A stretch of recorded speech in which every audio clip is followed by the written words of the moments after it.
പെണ്ണിനെക്കാളും വാശി പെണ്ണിന്റെ ഉമ്മയ്ക്ക. ഒരു ജീവിതം അതൊന്നും നോക്കണില്ല. സ്വന്തം മക്കളുടെ ജീവിതം നിനക്കാ നഷ്ടം പെങ്ങളെ.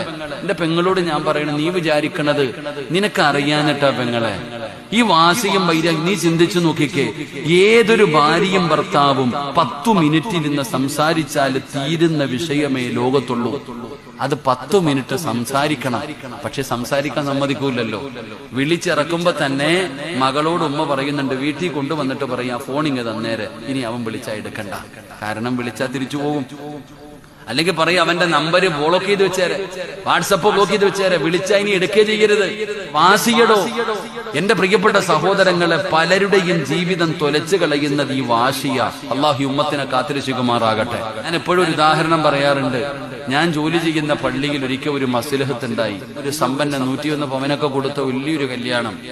ആ കല്യാണം അടിച്ചു പിരിഞ്ഞു. എല്ലാ ചർച്ചയും പോയി. അവസാനം വെള്ളിയാഴ്ച കൊടുത്തത് മുഴുവനും തിരിച്ചു വാങ്ങാൻ അഡ്വക്കേറ്റ് ഉൾപ്പെടെ കുറെ ആൾക്കാർ വന്നു. ഞാൻ പറഞ്ഞു, എനിക്ക് ഇവരോട് ആരോടും എനിക്ക് സംസാരിക്കേണ്ട കാര്യമൊന്നുമില്ല.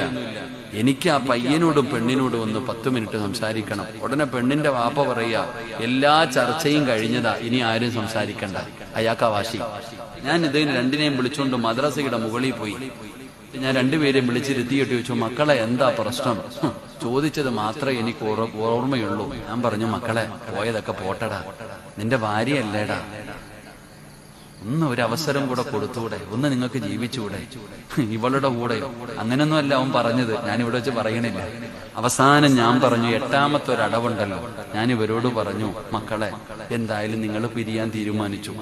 താഴെ ചെന്ന് ഒപ്പിട്ട് കഴിഞ്ഞാൽ നിങ്ങളുടെ രണ്ടുപേരുടെയും വീട്ടുകാർ നിങ്ങളെ വിളിച്ചു കൊണ്ടുപോകും. കഴിഞ്ഞു.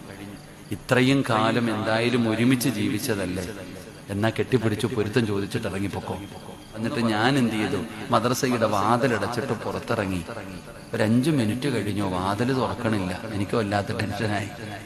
അവസാനം എന്റെ ക്ഷമ കെട്ടു. ഞാൻ ആ വാതിൽ തുറന്നകത്തേക്ക് കയറി ചെന്നപ്പോ രണ്ടും കൂടെ കെട്ടിപ്പിടിച്ചു നിന്നിട്ട് കരയുന്നുണ്ട്. ഞങ്ങൾക്ക് ജീവിക്കണം ഉസ്താദെ, ഞങ്ങളെ പിരിപ്പിക്കരുത്, ഇത്രയേ ഉള്ളടോ.